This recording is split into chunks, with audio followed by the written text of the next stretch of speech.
Okay, start करते हैं।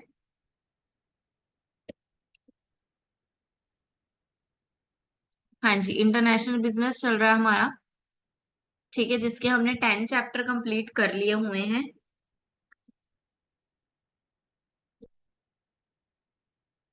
Okay, now move to the chapter 11। Chapter 11 क्या है? Form and ownership of foreign products. ठीक है, आप फॉरेन प्रोडक्ट्स की कौन कौन से प्रोडक्ट बना सकते हो, किस फॉर्म में बना सकते हो और कैसे ओनरशिप ले सकते हो। ठीक है, इंटरनेशनल बिजनेस करना है, इट मीन्स फॉरेन प्रोडक्ट में तो जाओगे ही आप। तो कैसे कर सकते हैं हम फॉरेन प्रोडक्ट? तो सबसे पहले क्या है? अ collaborative arrangements is a contractual arrangements that involves a joint operating activities. These arrangement involves two parties that meet both of the following requirements. ठीक है, जब भी हम कोई कॉन्ट्रैक्ट करते हैं, दो पार्टीज होती हैं जो आपस में कॉन्ट्रैक्ट करेंगी। ठीक है, एक एग्रीमेंट कॉन्ट्रैक्ट करेंगी। तो वो पार्टीज कौन सी हैं? एक तो जो एक्टिव पार्टिसिपेंट है और एक जिसने रिस्क बियर करना है। ठीक है, एक ऑनर हो गया और एक उस ऑनर को प्रोडक्ट दिलवाने वाला, पार्टिसिपेट करवाने वाला।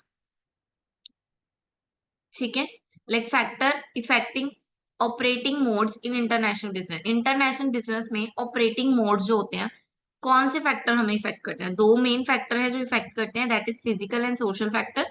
Second is competitive factor. Physical and social factor कैसे हुआ? फिजिकल और सोशल फैक्टर कैसे हुआ? बिकॉज हर पर्सन की सोशल एक्टिविटी अलग है, कल्चर अलग है, रिलीजन अलग है, लैंग्वेज अलग है। आप अगर दो कंट्रीज की भी बात करते हो तो दो कंट्री, हम बोलते हैं इंडिया ट्रेडिशन और आउटसाइड वेस्टर्न, है ना? तो वो क्या है? That is the difference. ठीक है, फिजिकल डिफरेंस भी है क्योंकि वहाँ का जो एटमोसफेयर है, जो इन्वायरमेंट है, वो भी अलग है हमारे इन्वायरमेंट से। तो ये फैक्टर भी इफेक्ट करता है जब हम बिजनेस करते हैं। Second is competitive. कॉम्पिटिटिव क्या है? कंपटीशन। ठीक है, बाहर की मार्केट का कंपटीशन अलग होएगा जबकि हमारे खुद की मार्केट का कंपटीशन अलग होगा। बिकॉज हमारे यहाँ पे हम बिजनेस कर रहे हैं तो सारी एक जैसी मशीनरी यूज कर रहे हैं, लेकिन बाहर जो यूज कर रहे हैं वो मशीनरी थोड़ी अपडेटेड होती हैं। ठीक है, ज्यादा एक्सपेंसिव होती हैं, तो वो ज्यादा प्रोडक्ट बना पाती हैं रदर देन की हम हमारी सर्विसेज से। तो क्या होता है? कंपटीशन आ जाता है, चीप रेट में भी देना है, अच्छा प्रोडक्ट भी बनाना है, तो वो थोड़ा कंपटीशन आ जाता है बाहर की कंपनीज के साथ। ठीक है, क्या है? ये तो आपने देखा ही है कि कंपनी में find products abroad is cheaper than at home. हम देखते हैं कि हमारे यहाँ पे प्रोडक्ट जो है वो महंगे हैं जबकि बाहर सस्ते हैं। क्यों? क्योंकि वहां जो मशीन यूज हो रही है वो एक ही मशीन 10 प्रोडक्ट बना रही है 2 रुपए में। हमारे यहाँ पे एक कंपनी, एक प्रोडक्ट, एक मशीन, एक ही प्रोडक्ट बना रही है 2 रुपए में। तो अपने आप ही फर्क पड़ेगा। ठीक है, टेक्नोलॉजी अच्छी है उनकी वहां पे। Transport cost too high. ठीक है, जब हम बाहर से गुड्स मंगवाते हैं अपने यहाँ तो हमें ट्रांसपोर्ट कॉस्ट बहुत लग जाती है। हमारे इंडिया में वैसे भी टैरिफ, ठीक है, जो टैक्सेस हैं वो ज्यादा लगते हैं जिस वजह से इफेक्ट डालती है। When the company lakhs domestic capacity. ठीक है, जब कंपनी डोमेस्टिक कैपेसिटी ही नहीं पूरी कर पा रही है तो वो बाहर कैसे गुड बेचेगा? ठीक है, हमारे यहाँ पे डोमेस्टिक कैपेसिटी ही नहीं पूरी हो पा रही है, हमारे यहाँ पे खुद ही 30 करोड़ जनता है, तो वहां पहले उनकी नीड फुलफिल होगी तभी फॉरेन में डील करेंगे। Product and service needs to be alternated. हमें अल्टरनेट निकालना पड़ेगा उसका। ठीक है, हमारे प्रोडक्ट्स का हमें अल्टरनेट निकालना पड़ेगा। गवर्नमेंट जब इम्पोर्ट पे रोक डालती है तो भी मुश्किल हो जाता है। ठीक है, हमें फिर वो खुद प्रोड्यूस करना पड़ता है। When buyer refers product originally from a particular country. जब कोई बायर्स क्या करते हैं, रेफर क्या करते हैं कि वो ओरिजिनल खरीदे। ठीक है, ओरिजिनल प्रोडक्ट खरीदें, चाहे वो फॉरेन से क्यों ना खरीदें। जैसे अब आप देख लो, आप लोग ऑलमोस्ट लोग क्या बोलते हैं, गोल्ड तो दुबई में खरीदो, है ना? ऐसा नहीं यहाँ गोल्ड नहीं मिलता, लेकिन क्या है, कुछ चीजें कुछ जगह कुछ चीजें के लिए पर्टिकुलर है, वहां पे ओरिजिनलिटी है। ठीक है, तो लोग क्या ट्राई करते हैं कि हमें ओरिजिनल प्रोडक्ट मिले तो हम वहां जाके खरीदें। यहाँ पे लिखा हुआ है buy perfume and deodorant organize from Paris. ठीक है, पेरिस और फ्रांस में बनते हैं, तो लोग क्या ट्राई करते हैं कि हम कहाँ से ले, कहाँ से बाय करें? पेरिस और फ्रांस से। ऐसा नहीं कि वो यहाँ मिलते नहीं है, वो यहाँ पे मिल जाएंगे। ठीक है।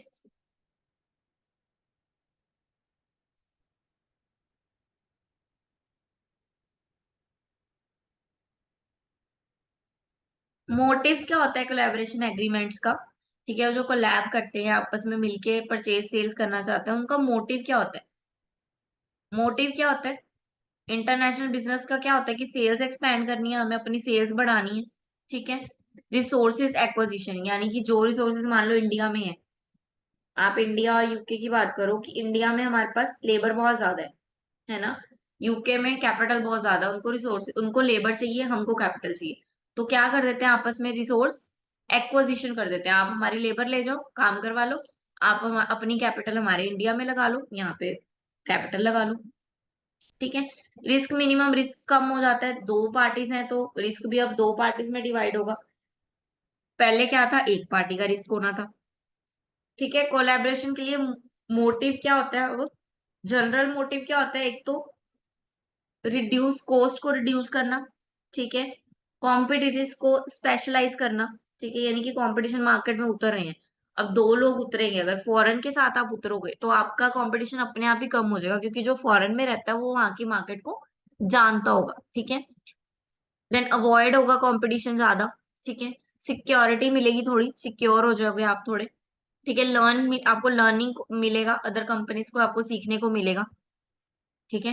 क्योंकि फॉरेन कंपनी के पास फॉरेन का एक्सपीरियंस होगा, आपके पास यहाँ का एक्सपीरियंस है, उनको आपका यहाँ एक्सपीरियंस सीखने को मिलेगा और आपको उनको वहां का। ठीक है। और स्पेसिफिक क्या हो सकता है? स्पेसिफिक पर्पस क्या होता है? लोकेशन, आपको लोकेशन का एडवांटेज मिलेगा। आप किसी बाहर कंट्री में जा रहे हो, अगर वहां पे कोई अच्छा रिसोर्सेज है, ठीक है, आपके प्रोडक्ट के लिए वहां पे रिसोर्स अच्छा है कोई, तो आपको वो लोकेशन में उस सोर्स का एडवांटेज मिल जाएगा। ठीक है। लीगल कॉन्स्टेंट्स ओवरकम कर सकते हो आप, लीगल कॉन्स्टेंट्स आपको कम लगेंगी। आप दो कंट्रीज में डील करवा रहे हो, दो कंट्री की डीलिंग कर रहे हो, तो आपको थोड़ी लीगलिटी थोड़ी कम हो जाएगी, आप एक कंट्री की लीगलिटी थोड़ी कम हो जाएगी। ठीक है। डेमोग्राफी डाइवर्सिफाई हो जाएगी, आप डाइवर्सिफाई यानी कि चेंज हो जाना, डाइवर्सिफाई डिवाइड हो जाना। मिनिमम हो जाएगा रिस्क, आपका इन्वायरमेंट का रिस्क भी मिनिमम हो जाएगा। अब कोलैबोरेशन के टाइप कौन कौन से हैं? ठीक है, सबसे पहले आ गया स्केल अलायंस, फिर लिंक अलायंस, फिर vertical alliance and then horizontal alliance. Scale alliance क्या है? स्केल अलायंस क्या है? Provide efficiency for partners by pooling similar operations such as airlines have done by combination their launch. ठीक है, यानी कि सबको एक जैसी फैसिलिटी। एयरलाइंस, अगर आप इंडिया और बाहर की एयरलाइंस देखें, एयरलाइंस क्या कर रही हैं? Have been by combining their launch, launch combine कर देती हैं वो। ठीक है। पार्टनर इफिशिएंसी कर देती हैं। Then link alliance, link alliance क्या है? Complementary resource to expand into a new business, आपको एक लिंक मिल गया, आप इससे नया बिजनेस शुरू कर सकते हो। ठीक है। Vertical alliance, vertical alliance chain बना के एक के नीचे एक के नीचे एक के नीचे। ठीक है। हॉरिजॉन्टल एक के साथ साथ सेम वैल्यू के साथ चेन बनाना। ठीक है, सेम वैल्यू पे चेन बनाना। तो अब ये जो बिजनेस आप फॉरेन में करोगे तो किस किस तरह का कर सकते हो? सबसे पहले तो लाइसेंसिंग, लाइसेंस लेके। ठीक है, कोई कंपनी जो है उस कंपनी का लाइसेंस, वो वहां पे काम करने के लिए लाइसेंस लेगी, पहले एलिजिबल होगी। ठीक है। कॉपीराइट ले लेगी कि ये प्रोडक्ट मैं ही बना सकता हूँ, मेरी कंपनी है, मेरे पास इसका लाइसेंस है। ठीक है। नेक्स्ट क्या कर सकती है वो? फ्रेंचाइजी, फ्रेंचाइजी बहुत ज्यादा सुना होगा, लाइक डोमिनोज है, मैकडी है, ये सब क्या है? इंडिया में इन सब की क्या है? फ्रेंचाइजी है ये बाहर के प्रोडक्ट्स। ठीक है, बाहर की कंपनीज है, इंडिया वालों को इन्होंने क्या दी हुई है? अपनी फ्रेंचाइजी दी हुई है। ठीक है, तो वो यहाँ पे भी प्रोडक्ट बना रही है।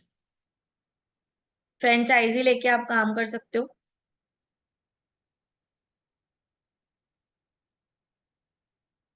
Then management contract, management contract क्या है? Foreign management contract are usually primarily when the foreign company can manage better than the owner. ठीक है। An organization may pay for managerial assistant under a management contract when it believes another may manage its operating more efficiently than it can. usually because the contractual has industry specific capabilities. For example, British Airport Authority has these for airport administration and its management, some airport in the United States, Italy and Australia. ठीक है, contract management contracts क्या हो गए, अब उनको लग रहा है कि हमने वहां प्रोडक्ट तो बना दिया, खोल तो दिया अपना बिजनेस, लेकिन मैनेज कैसे करें। ठीक है, उनको लग रहा है हमारे यहाँ का खुद का बंदा वो उस जगह के प्रोडक्ट को मैनेज नहीं कर पा रहे, तो हम उसकी मैनेजमेंट भी उनको दे देंगे, मैनेजमेंट कॉन्ट्रैक्ट पे दे देंगे कि आप हमारे बिजनेस को संभालो, हम आपको मैनेजमेंट दे रहे हैं। ठीक है, आपको अथॉरिटी दे रहे हैं कि आप इसको मैनेज करो। देन टर्की ऑपरेशन क्या है, most commonly perform by industrial equipment construction and consulting companies often performed for a government agency. Turkey operation generally different from other collaboration because they may be so large, ये बहुत बड़ा होता है and top level पे होता है। इसमें जो कॉन्ट्रैक्ट है, जो आपस में बातचीत चल रही है, ऑपरेशन चल रहा है, वो किन के बीच में है, वो ऑपरेशन जो है वो टॉप लेवल पे बीच में, यानी कि गवर्नमेंट का कॉन्ट्रैक्ट है आपस में। ठीक है, दो इंडस्ट्रीज, दो कंपनी, दो कंट्रीज डील कर रही हैं गवर्नमेंट लेवल पे, तो वो कौन सा, टर्किश ऑपरेशन।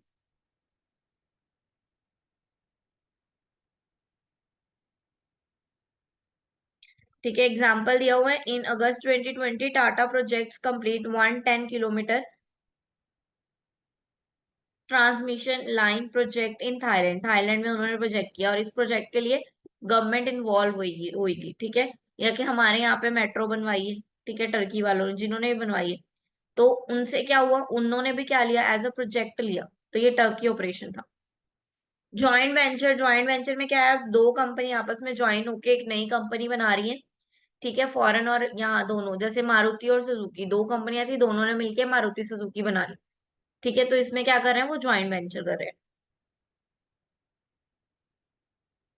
इक्विटी अलायंस क्या है, it is strategy alliance where one of the parties alliance purchase equity in the other partner firm. These equity investment are typically made through a direct purchase of the shares in the firm by the private placement. क्या कर रही है, एक company है, ठीक है, दूसरी जो मान लो बाहर की कंपनी है, उस कंपनी, बाहर की कंपनी जो है हमारी कंपनी के, जो हमारी यहाँ पे अच्छी चल रही है कंपनी, उसके सारे शेयर खरीद लेती है, अप टू 51% खरीद लेती है, तो वो यहाँ का क्या बन गई, ऑनर बन गई। तो इसमें क्या हुआ, उसने क्या कर लिया, इक्विटी अलायंस कर लिया। ठीक है, ऐसे भी हो सकता है 51 खरीद ले, ऐसे भी हो सकता है 20-30 खरीद ले, कुछ भी खरीद सकता है वो। जितने भी उसने खरीदे शेयर्स खरीदे, तो वो ऑनर तो बन ही गया है कंपनी का, पार्ट तो बन ही गया है। तो जिस फॉर्म में वो पार्ट बना है, उस फॉर्म को हम क्या बोलेंगे, ये फॉर्म कौन सी है, इक्विटी, इक्विटी अलायंस है ये। ठीक है, ठीक है, जितने जितने शेयर इक्विटी वो बढ़ाता रहेगा, उतने उसकी जो है कंपनी में इन्वॉल्वमेंट बढ़ती रहेगी। अगर 51 से ऊपर शेयर ले लिया उसने, तो वो ऑनर बन जाएगा कंपनी का। कोलेबरेशन फेल क्यों होते हैं, रिलेटिव इंपॉर्टेंस, हमें कंपनी से रिलेटेड जो इंपॉर्टेंट बातें हैं वो कभी कभी नहीं पता होती। ठीक है, तो यानी कि उस प्रॉपर मैनेजमेंट हम उसकी नहीं जान पाते हैं। हम जो डिसीजन लेते हैं वो तो दो पार्टीज में लिया गया, उसके बीच का, उसके आगे पीछे का हमें नहीं ज्यादा पता होता, इस वजह से फेल हो जाती हैं। डाइवर्जेंट ऑब्जेक्टिव, ऑब्जेक्टिव ही अलग अलग होते हैं, दोनों कंपनी के ऑब्जेक्टिव ही अलग अलग है, दोनों पार्टनर के ऑब्जेक्टिव ही अलग अलग है, तो इस वजह से भी कोलैबोरेशन अच्छी नहीं हो पाती। कंट्रोल प्रॉब्लम, कंट्रोल की प्रॉब्लम हो जाती है, फॉरेन कंट्री वाला चाहता है कि मेरे हिसाब से काम चले, इंडियन वाला चाहता है मेरे हिसाब से काम चले, या इंडिया में फॉरेन वाले का कंट्रोल नहीं हो पाता। इंडिया में कंपनी है तो फॉरेन वाला इतना कंट्रोल नहीं कर पा रहा है, और अगर बाहर कंपनी है तो इंडिया वाला अच्छे से कंट्रोल नहीं कर पा रहा है उसको, तो कंट्रोल की प्रॉब्लम आ जाती है। कंपैरेटिव कॉन्ट्रीब्यूशंस, दोनों बराबर का कॉन्ट्रीब्यूशन ना दे पाए अगर, ठीक है, कोई ज्यादा दे दे कोई कम दे दे, तो भी डिफिकल्टीज आ जाती है। कल्चर अलग अलग है दोनों के, इस वजह से भी प्रॉब्लम आती है। कैसे हम कर सकते हैं, कौन सा वे है जिससे हम इस प्रॉब्लम को सॉल्व कर सकते हैं।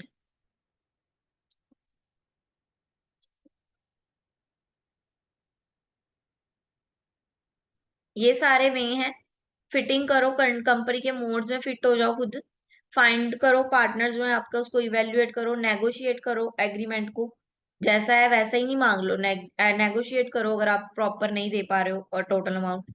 कंट्रोल जो है कॉन्ट्रैक्ट और कॉन्ट्रैक्ट के हिसाब से करो, रिटर्न एग्रीमेंट्स लो, इवेल्युएट करते रहो टाइमली टाइमली। ठीक है। हाँ जी, chapter 11 is complete here. Any doubt?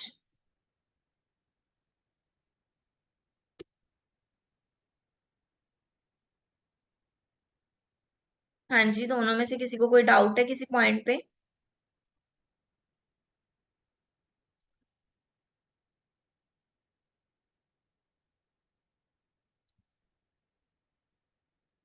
Okay, very good. कल 8:30 क्लास होगी, कल सॉरी कल संडे है, परसों मंडे को 8:30 क्लास होगी मॉर्निंग में, ज्वाइन कर लेना। ठीक है, आपकी क्लास 8:30 पे लगती है। आफ्टर दिस हम अकाउंट्स भी स्टार्ट करेंगे। ठीक है, जब ये चैप्टर कंप्लीट हो जाएंगे हमारे सारे, यानी कि एक सब्जेक्ट हमारा कंप्लीट हो जाएगा, देन हम नेक्स्ट अकाउंट स्टार्ट करेंगे। ठीक है। अगर आप कोई और सब्जेक्ट स्टार्ट करना चाहते हो तो आप मुझे बता भी सकते हो। आपके पास है 3-4 दिन, आप अभी सोच लो आपने कौन सा सब्जेक्ट ट्राई करना है अभी। कई बच्चे कहते हैं कि अकाउंट्स हम मैम लास्ट में करेंगे, ताकि जब पेपर आए तो रिवाइज रहे, हमें याद रहे। ठीक है, कोई कोई कहता है पहले ही करवा दो, प्रैक्टिस हो जाएगी। तो ये आप पे डिपेंड है, आप एक बार अपने चैप्टर सारे सब्जेक्ट गो थ्रू कर लो, फिर आप जो सब्जेक्ट कहोगे स्टार्ट करने को, हम 16 के बाद वो वाला सब्जेक्ट स्टार्ट कर देंगे। ठीक है, 17 को हम नया सब्जेक्ट स्टार्ट कर देंगे। और आपके जो फ्रेंड्स हैं एमबीए वाले, अगर आपके पास कोई हैं, उनके नेम, क्लास नंबर वगैरह, फोन नंबर वगैरह, उनको भी बताओ कि क्लासेस लग रही है। ठीक है। ओके।